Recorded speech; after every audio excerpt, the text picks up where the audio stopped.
எங்களை நேசிக்கிற எங்கள் நல்ல பிதாவே, இந்த அருமையான இந்த இரவு ஆராதனைக்காக நாங்கள் உமக்கு நன்றி செலுத்துகிறோம். ராஜா தகப்பனே, காலையில் எங்களை ஆராதனையில் வைத்து எங்களை மகிழ பண்ணினீர். உம்முடைய வார்த்தைகளினால் எங்களை நிரப்பினீர். உம்முடைய ஆசீர்வாதத்தினால் எங்கள் ஒவ்வொருவரையும் ஆண்டவரே நிரப்பி ஆசீர்வதித்து எங்களை அனுப்பினீர். ஆண்டவரே, அதே போல் மாலை ஆராதனை எங்களுக்கு ஆசீர்வதித்து தந்திருக்கிறீர். உமக்கு ஸ்தோத்திரம். நாங்கள் மட்டுமாய் பாடி உம்முடைய நாமத்தை மகிமைப்படுத்தும்படியாய் ஆண்டவரே பாடி உம்முடைய நாமத்தை உயர்த்தும்படியாக எங்களுக்கு கிருபை செய்திருக்கிறீர். உமக்கு நன்றி செலுத்துகிறோம். இப்போதும் தகப்பனே, காணிக்கை செலுத்தும்படியாக உம்முடைய பிள்ளைகள் எழுந்து வந்திருக்கிறார்கள். தகப்பனே, உம்முடைய பிள்ளைகளை கர்த்தர் ஆசீர்வதிக்கும்படியாக ஜெபிக்கிறோம்.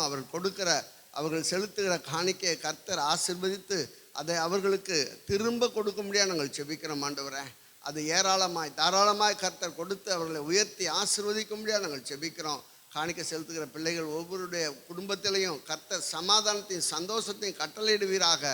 ஆண்டவரே, உமக்கு ஸ்தோத்திரம். நன்மைகளை கட்டளையிடுவீராக. எதிர்பார்க்கிற நன்மைகள், எதிர்பார்க்கிற சமாதானம், எதிர்பார்க்கிற அன்பு ஆண்டவரே அங்கே உண்டாக நாங்கள் ஜெபிக்கிறோம். ஆண்டவரே, வியாதிகள் நீங்கணும், பலவீனங்கள் மாறணும், இயேசுவின் நாமத்தினால சுகம் உண்டாகணும்.